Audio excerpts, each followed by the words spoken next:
Dear learners and listeners, welcome to this session. Today's session topic is non-violent initiative in conflict resolution. This topic is part of the course BJP 003 Conflict and Peace Global Perspective. This topic is part of the certificate program in Peace Studies and Conflict Management. I am Dr. G. Uma, working as an assistant professor in the School of Gender and Development Studies, Indira Gandhi National Open University, New Delhi. Welcome to this session. Let us start giving the introduction to this topic.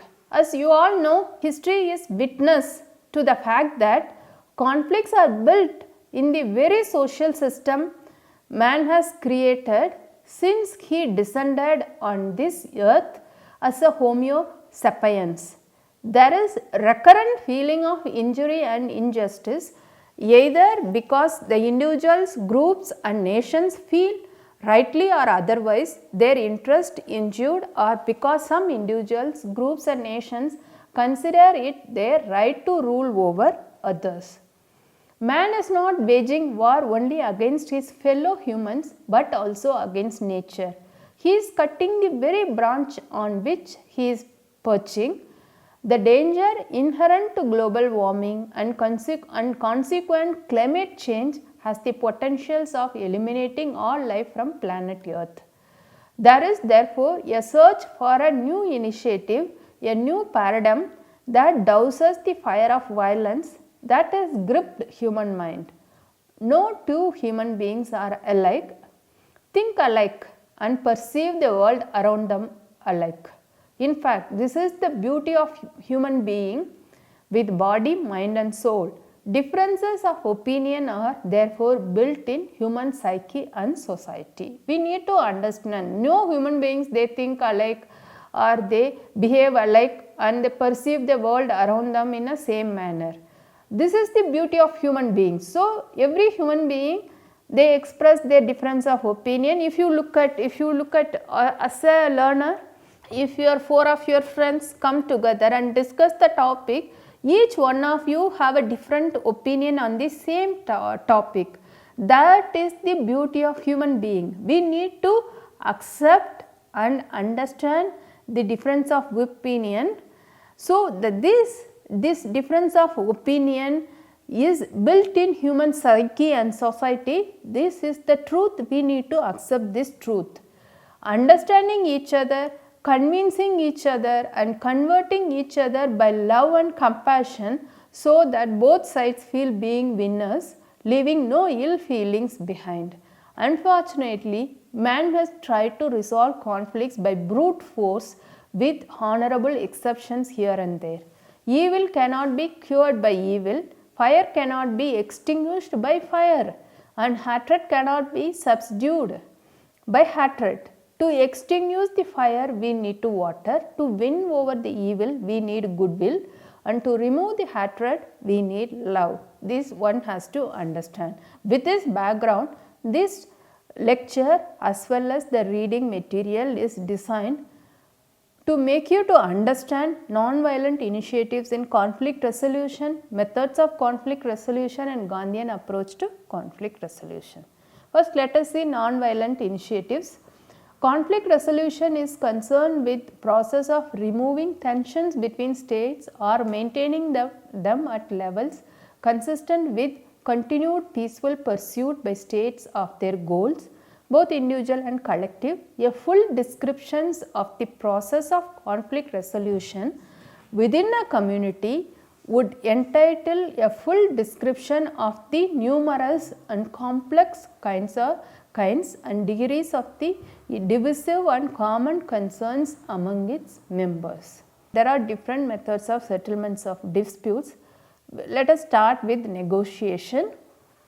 Negotiation is a form of integration through which individuals, organizations and governments explicitly try to a new combination of some of their common and conflict interests. Two types of common interests can be distinguished. One is an identical common interest in a single arrangement or object which the parties can only bring about or more easily by joining together, and 2. A complementary interest in an exchange of different objects which the parties cannot obtain by themselves but only can grant to each other. The term negotiation usually refers to the explicit process with the proposals and counter proposals. Tacit bargaining occurs if the parties deliberately arrange the new combinations of common and conflicting interests through hints and guesswork without explicitly proposing terms of agreement. Tacit bargaining is of great importance in military confrontation when negotiation may be difficult because of incompatible war aims, domestic opinion or the lack of diplomatic relationship. Next, good offices and mediations. The term good offices connotes the bringing about of the conflicting parties together and the counseling of advice or the suggesting of the settlement without participating in the negotiation. Such suggestions or advices may be disregarded by the party to a dispute without any compunction or breach of law. The term mediation comes from the Latin medius, that is middle, and refers to the process of stepping between disputing parties in order to settle their differences. It is one of the family of techniques for pacific third party intervention in conflict. Mediation has existed in various forms throughout history and in most parts of the world, but in recent years its importance have increased substantially. They interpose between the conflicting parties in order to help them in their conflict management efforts. This usually occurs when a conflict is long, drawn out and complex. The parties have reached the deadlock with their own conflict management efforts. Continuation of conflict is seen as an exacerbating factor by all the concerned, sometimes referred to as an conflict fatigue, and there exists some premise for communication or cooperation between the parties. Individuals. Although the individual mediator who engages in activities aimed at conflict settlement is usually an official representing his or her government in formal interaction with representatives of the disputing parties, less formal mediation efforts can be carried out by an altogether different type of individual. This is exemplified by the image of unofficial informal means made available to members of adversary groups or nations by the deeds of private citizens like religious leaders, professors, legislatures, journalists, businessmen and members of civil society that are willing to offer their expertise, personal contacts and sensitivity in order to help them to resolve their conflict. States are still widely regarded as the most significant actors in international policy, and the world structure of relative power gives some governments a more or less appropriate status to provide mediation activities. Representatives of all states interact formally in various international forums. The strength of their stance and their bargaining position often depends on the power and economic resources available to the state they represent. In the same way, the relative political, economic and military weight of the state in the international arena can determine the strategy it chooses to mediate a dispute. In fact, depending on the amount of its resources, a state can not only assist and suggest options for the resolution of a conflict, but also dictate and enforce the solution which is most functional to its own interest. Institutions and organization. International organization can be led by the strongest amongst their members, thus becoming a directorium of the allied states, as it has often been suggested in the case of United Nations or they can be paralyzed by inertia due to the need to come to an agreement with all their members. It is usually believed that because of the great amount of resources available to the international organization can be tempted to assume a more direct role than individuals or states and can become more intrusive. Let us see, next is the conciliation. Conciliation requires the third party to become involved in the substance of the dispute, although only to a limited degree. Conciliation is an eclectic process consisting of whatever steps seem to be appropriate to enable the parties to reach a mutually acceptable settlement of the dispute by themselves. Conciliation is a process of formulating proposals of settlement after an investigation of the facts and an effort to reconcile opposing contentions, the parties to the dispute being left free to accept or reject the proposals formulated. The term implies various methods adopted by the third party to amicably settle the dispute between two or more states. It involves the formulation of proposals of settlement after an investigation of the facts. The dispute may be referred to a commission for favor of proposals to the parties to the dispute.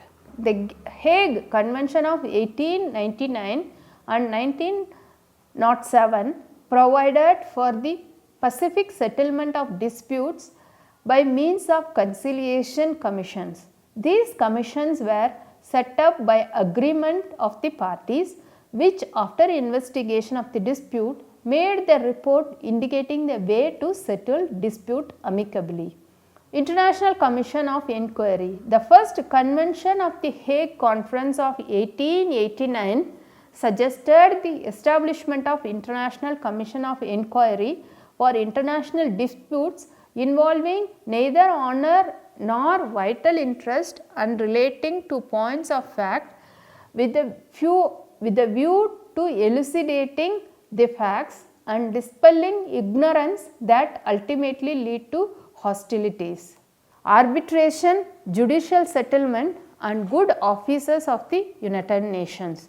Arbitration is the most important method of settling international differences between states by the judicial procedure based on respect for law, using judges and on terms chosen by the parties to the dispute. It is a sophisticated process reflecting the wish of the parties to have their dispute settled by judicial rather than diplomatic process. Gandhian approach. So far we understood the methods of conflict resolution.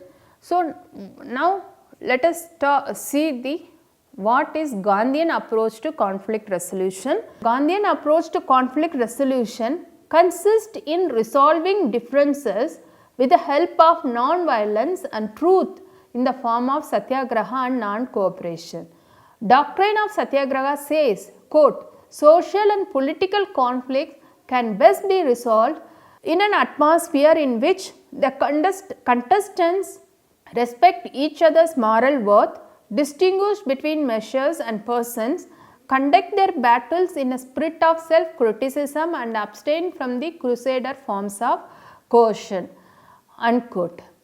So, like we have seen the conflict resolution, Gandhian way of conflict resolution. Based on that, I would like to conclude this lecture by saying that conflicts bring in violence and destruction, and therefore an attempt is invariably made to settle disputes by means other than war before finally resorting to it. Therefore, throughout the course of history, all kinds of societal and international actors has striven to find the way to deal with their conflicts in order to effectively manage them whilst maximizing their gains to contain their cost. This lecture was prepared, and this unit is prepared based on these references. If anyone is interested to read further with regard to conflict resolution and Gandhian approach to conflict resolution, You can read the John Conquest of Violence, the Gandhian Philosophy of Conflict, published by Oxford University Press in 1959, Divakar R.R. Saga of Satyagraha. This was published by Gandhi Peace Foundation in the year 1969. Raghavan Iyer, he wrote The Moral and Political Thought of Mahatma Gandhi, published by the Oxford University Press in the year 1973. Another topic is War Without Violence, written by the Sridharni in the year 1962 and published by Bharatiya Vidya Bhavan, Bombay. Another book is Satyagraha, Gandhi's Approach to Conflict Resolution, written by Jai Narayan Sharma in the year 2008 and published by Concept Publishing House. These are the further references. If anyone is interested to read this topic further, they can very well refer this book. Thank you so much for listening this lecture. We will again meet in this some other lecture. Thank you so much.